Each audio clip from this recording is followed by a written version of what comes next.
Vitisho vimenigeukia. Vitisho vimenigeukia. Huifukuza heshima yangu kama upepo. Huifukuza heshima yangu kama upepo. Na kufanikiwa kwangu kumepita kama wingu. Na kufanikiwa kwangu. Kumbe kuna mahusiano kati ya heshima na kufanikiwa. Mafanikio yako yanaenda sambamba na heshima. Yeyote aliyefanikiwa ana heshima. Yes. Kuna heshima iko juu yake. Ukifanikiwa kukaa kwenye nafasi fulani kama Madam Glory, ni heshima umepewa. Amen. Ukifanikiwa kukaa kwenye ndoa ambayo hata watu wengine wanasema huyu haolewi, no, ukaingia kwenye ndoa, heshima. Yes. Mafanikio yako yoyote yanaenda sambamba na heshima. Amen. Ukiona heshima imeondolewa, kufanikiwa kwako kumeondolewa pia. Ukiona watu wanaanza kukudharau, wanaondoa heshima yako. Ukiona watu wanaanza kuzungumza vitu visivyofaa, wana lengo la kuondoa heshima yako. Yes. Wakutana na mume wako tu, ni mke wako bwana, jana tumeona barabarani nasalimiana na watu wanajisahau, hadi anakupatia hivi.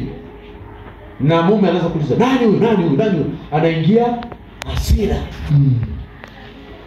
Anaingia wivu. Na wivu ukipitiliza, wakifika nyumbani ni ugomvi. Wewe unasikia unasalimiana na watu. Ngine nenda unasikia yule mke wako kule kwa aposto anapiga hadi magoti.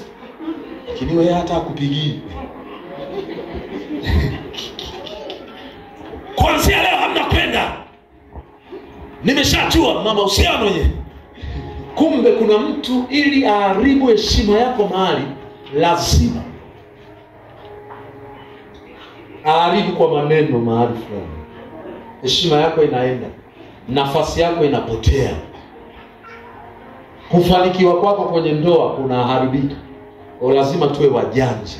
Amen. Lazima tuwe na akili. Amen. Ili heshima yako isifanye nini?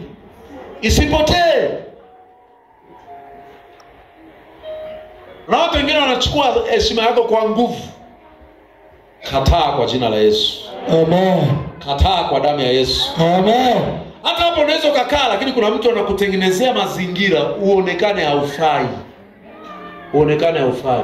Hii ni mbinu ambayo shetani anaitumia. Hata hapa anachukua la huyu anapeleka huku. Yes. Anachukua la Salome anapeleka huku, alafu anakaa hapa pembeni kinaumana. Yeye anaangalia tu, anacheka. Bwana Yesu asifiwe sana. Amen. Bwana asifiwe sana. Amen.